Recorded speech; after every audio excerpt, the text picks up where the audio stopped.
ఆ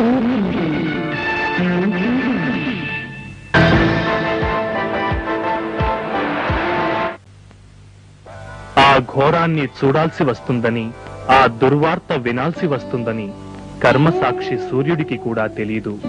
అందుకే రోజులాగే తెల్లవారింది. అప్పుడు తెలిసింది, అంతకు ముందే వెళ్లిపోయిన కాళరాత్రి వెడుతూ వెడుతూ తెలుగన్న రామన్నను ఈ లోకం నుంచి తీసుకుపోయిందని. తాను అస్తమించి ఆ రాత్రికి చోటిచ్చినందుకు దినకరుడు దిగులు పడ్డాడు, పశ్చాత్తాపంతో కృంగిపోయాడు. తెలుగు నేల పొగిలి పొగిలి ఏడ్చింది. ప్రతి తెలుగువాడి గుండెలోనూ శోకం గుబులుగా గూడు కట్టింది. ఎటు చూసినా అన్నా అన్న ఆర్తారావాలే.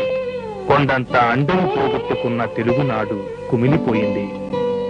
ఆ ఆత్మ సామాన్యమైనదా? జీవితాంతం తెలుగు ప్రజలంతటినీ తన ప్రతి భావాణువులోనూ తాదాత్మ్యం చేసుకుంది. ఆ వ్యక్తి సామాన్యమైన వాడా?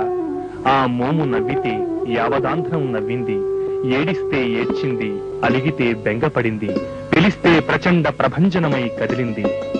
ఆంధ్రావనికి ఆత్మగా భాసిల్లిన ఆ మహా చైతన్యం తెలుగు సీమను నిర్జీవం చేసి దిగంతాలకు వెళ్లిపోయింది. నా తెలుగు తల్లి అంటూ తన అస్తిత్వం కోసం తల్లడిల్లిపోయిన ప్రియ పుత్రుణ్ణి పోగొట్టుకున్నందుకు తెలుగు తల్లి పుత్ర శోకంతో కుమిలిపోయింది. తెలుగు జాతి నిస్తేజమైంది. అన్నిటికీ అతీతంగా అభిమానం కరిగి కన్నీరైంది. పల్లెలు పట్నాలు అన్నింటి నిండా నిండిన అన్నపై అభిమానం అశేష ప్రజావాహినిగా తరలివచ్చి అశ్రునివాళి అర్పించింది.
यदा यदा हि धर्मस्य ग्लानिर्भवति भारत अभ्युत्थानमधर्मस्य तदात्मानं सृजाम्यहम्।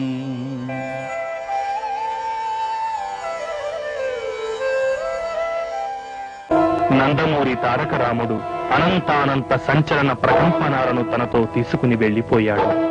మరింక తెలుగు జాతికి జీవాన్ని లేకుండా చేశాడు. మళ్లీ ఎప్పటికో ఏ శతాబ్దానికో ఆ ఆత్మ తిరిగి ఆంధ్రావనిని పులకింపచేసేది, ప్రజల మానసాలను ప్రఫుల్లం చేసేది. అంతవరకు అన్నాన్న పిలుపును జాగ్రత్త చేసుకుంటూ మళ్లీ ఎప్పుడొస్తాడా అని అనంత లోకాల మార్గాల వైపు దృష్టి సారిస్తూ ఓ యుగాంతం వరకు తెలుగు జాతి ఎదురు తిన్నులు చూస్తుంది.